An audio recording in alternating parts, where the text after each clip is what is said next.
بسم اللہ الرحمن الرحیم الحمدللہ رب العالمین اللہم صلی وسلم وبارک علی من نسبہ سیدنا و مولانا محمد احمد حامد محمود حبیبک النبی الامی الرؤوف الرحیم وعلی آلہ و اصحابہ اجمعین وبارک وسلم وصلی علیہ۔ معزز سامعین کرام، السلام علیکم ورحمۃ اللہ وبرکاتہ۔ پچھلی ویڈیو کے اندر ہم نے اللہ رب العزت کے دو صفاتی نام العدل، جس کا مطلب ہے سرتاپائے انصاف، اور دوسرا نام یا لطیف، جس کا مطلب ہے سرتاپائے لطف و کرم، ان کی فضیلتیں ہم نے آپ کے سامنے بیان کی تھیں۔ آج ہم اللہ رب العزت کے دو بڑے ہی خوبصورت نام الخبیر، جس کا مطلب ہے آگاہ و باخبر، اور دوسرا نام ہے الحلیم، مطلب بڑا بردبار۔ آج انشاءاللہ العزیز ہم ان کی فضیلت اور ان کی روحانیت آپ کے سامنے بیان کریں گے۔ اللہ رب العزت کی بارگاہ میں دعا ہے کہ اللہ رب العزت ہمیں اپنے پیارے پیارے ناموں کی فضیلت سے اور ان کی روحانیت سے، نورانیت سے مستفیض ہونے کی سعادت عطا فرمائے۔ اگر کوئی شخص 7 روز تک یعنی کہ 7 دن تک بکثرت اس اسم کا ورد جو ہے وہ اپنی زبان پر جاری رکھے تو اس کو کیا فائدہ حاصل ہوگا؟ یاد رکھیں کہ اللہ رب العزت کے ہر نام کے اندر بڑی برکتیں ہیں، بڑی حکمتیں ہیں۔ ہر نام کی اپنی ایک فضیلت ہے، اس کی اپنی ایک روحانیت ہے۔ اللہ رب العزت کے جتنے بھی نام ہیں، ان ہر نام کے اندر ایک مقصد ہے، روحانیت ہے، اس کا نور ہے۔ اس نور کو، اس روحانیت کو ہم کس طرح سے حاصل کر سکتے ہیں اور کس طرح سے اس کی خیر و برکت جو ہے وہ ہم اپنے اوپر جو ہے لازم کر سکتے ہیں، تو اس سے پہلے ہمیں یہ چیز اپنے اوپر مسلط کرنی ہوگی کہ سب سے پہلے ہمیں اپنی زندگیوں کے اندر سے جھوٹ کو نکالنا پڑے گا، کیونکہ اللہ رب العزت کلام مجید فرقان حمید کے اندر ارشاد فرما رہا ہے لعنت اللہ علی الکاذبین، کہ جھوٹوں پر اللہ کی لعنت ہے۔ تو ظاہر سی بات ہے کہ جب بندہ جس پر اللہ کی لعنت برس رہی ہو اور وہ کہے کہ میں کوئی بھی عمل کروں کو میں وظیفہ کروں اور اس وظیفے کے اندر میں کامیاب بھی ہو جاؤں، تو یہ ناممکن بات ہے۔ اور پھر اگر کوئی بندہ یہ بات چاہے کہ جناب میں نماز بھی نہ پڑھوں اور میں جو کام کر رہا ہوں اس کے اندر برکت آ جائے، تو یہ بھی ناممکن بات ہے۔ اس کی مثال میں آپ کو یوں دیتا ہوں کہ آپ کو فیور ہو گیا ہے، آپ کو بخار آیا ہے، اور آپ ڈاکٹر کے پاس چلے جائیں اور ڈاکٹر آپ کو یہ بات کہتا ہے کہ آپ نے فلاں فلاں چیز سے پرہیز کرنا ہے، آپ نے سخت غذا نہیں کھانی ہے، آپ کو وہ پرہیز بتاتا ہے، آپ وہ پرہیز نہیں کرتے، آپ جسٹ جو اس نے آپ کو میڈیسن دی ہے آپ وہ میڈیسن کھا لیتے ہیں۔ ڈاکٹر آپ سے کہہ رہا ہے کہ آپ نے یہ دودھ کے ساتھ کھانی ہے، آپ کہتے ہیں کہ اچھا پانی کے ساتھ بھی کھا لیں گے تو پھر کیا ہوگا، آپ اس کو پانی کے ساتھ کھا لیتے ہیں۔ ہوتا یہ ہے کہ آپ اس کو کھانے سے ٹھیک تو ہو جائیں گے، مگر ابھی چند دن ہی گزریں گے کہ آپ دوبارہ سے اس مرض کے اندر مبتلا ہو جائیں گے، اور وہ پہلے سے زیادہ شدت کے ساتھ ہوگی۔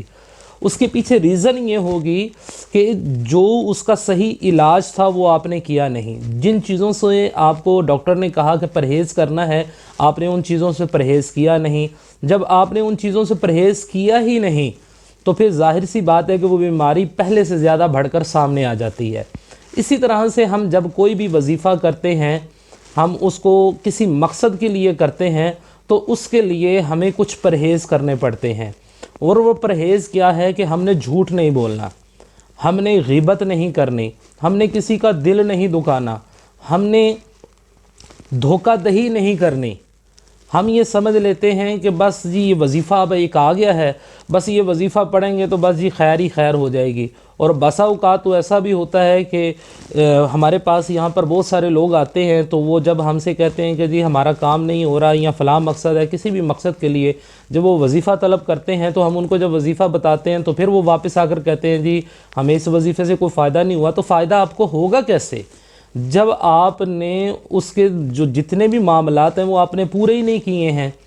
کوئی بھی وظیفہ ہے اس کو کرنے سے پہلے آپ کو اس کے لوازمات کو پورا کرنا پڑے گا۔ اب اس کے لوازمات کیا ہوتے ہیں کہ آپ نے ہر قسم کی حرام چیزوں سے بچنا ہوتا ہے۔ ہم ایک طرف لوگوں کا دل بھی دکھا رہے ہوتے ہیں، اپنے سگے بہن بھائیوں کا دل دکھا رہے ہوتے ہیں، رشتہ داروں سے ہم قطع تعلقی کر کے بیٹھے ہوتے ہیں، اور پھر میرے پاس ایسے بیسوں کیسز ایسے آتے ہیں کہ رشتہ داروں کے ہی سے ساتھ قطع تعلقی کر کے تو جی کوئی محبت والا وظیفہ بتا دیں۔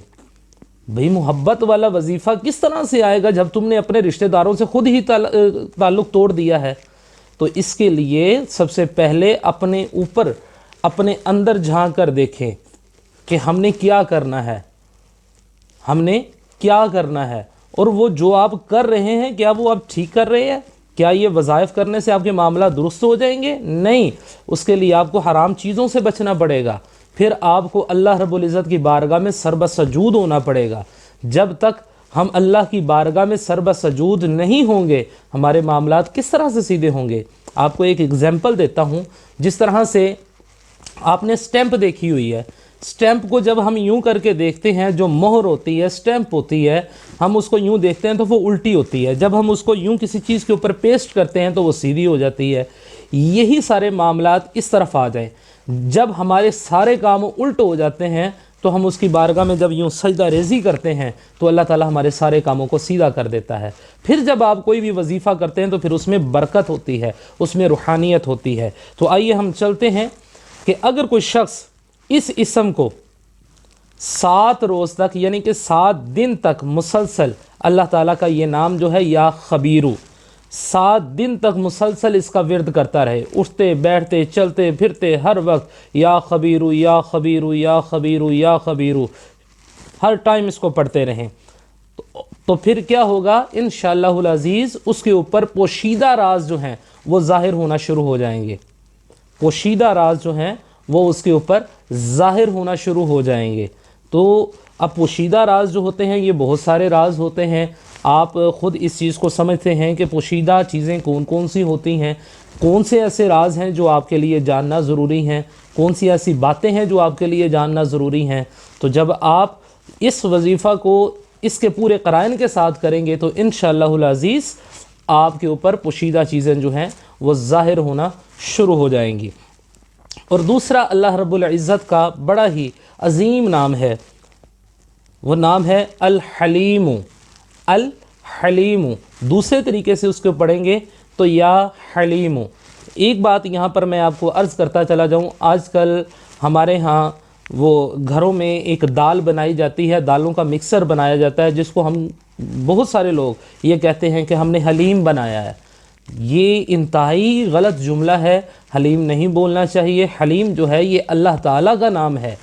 اس لیے ہمیں حلیم نہیں بولنا چاہیے۔ آپ اس کو دالوں کا مکسچر بول سکتے ہیں، آپ اس کو جو ہیں وہ بزرگان دین نے تو اس کے متعلق فرمایا کہ آپ اس کو کھچڑا بولا کریں،